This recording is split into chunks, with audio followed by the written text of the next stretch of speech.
যে মেয়েকে গুন্ডাদের হাত থেকে বাঁচিয়ে নিজের বিছানা থেকে সারা কামে কাটালি, সেই মেয়ে তোকে জেলের ভাত খাওয়ানো। এই অপমানের প্রতিশোধ আমাদের নিতেই হবে। প্রতিশোধ যে নিবি, মেয়ে ঠিকানা পাবি কোথায়? কোনো চিন্তা নাই, গাড়ির নাম্বার আমার মুখস্থ আছে।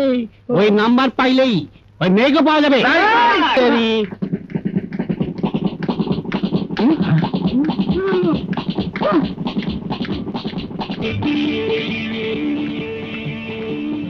দোষ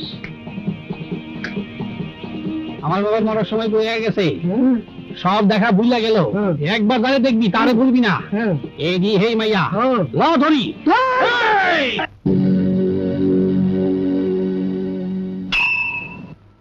ওঠ ওঠ, মাথা টাইট কর বেটা, মাথা টাইট কর।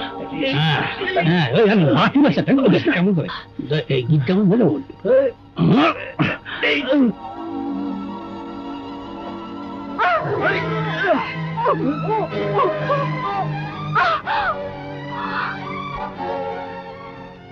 অসভ্য মানুষ, জানোয়ার। ড্যাডিকে বলে তোমাকে এমন শিক্ষা দেব যা সারা জীবন তোমার মনে থাকবে। যার মেয়ের কৃতজ্ঞতা বোধ নেই, তার বাপ যে কত বড় অমানুষ হতে পারে তা আমার জানা হয়ে গেছে। কি তুই আমার বাপকে গালি দিচ্ছিস? তোকে আমি মানুষের জন্য মানুষ কত প্রয়োজন এই গভীর জঙ্গলে এক রাত থাকলে তা বুঝতে পারবে।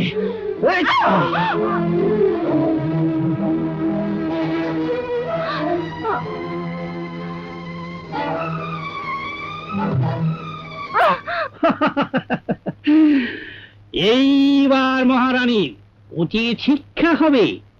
জঙ্গলে এক রাত কাটালেই বুঝবে কেমন লাগে। কিন্তু যে জঙ্গলে রেখে এসেছিস সেই জঙ্গলে যদি বাঘ থাকে?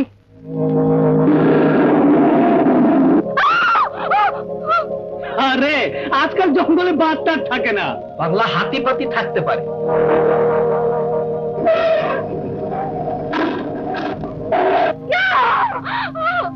বুঝলাম, জঙ্গলে বাঘ হাতি কিছুই থাকে না, তবে হ্যাঁ সাপ টাপ থাকতে পারে।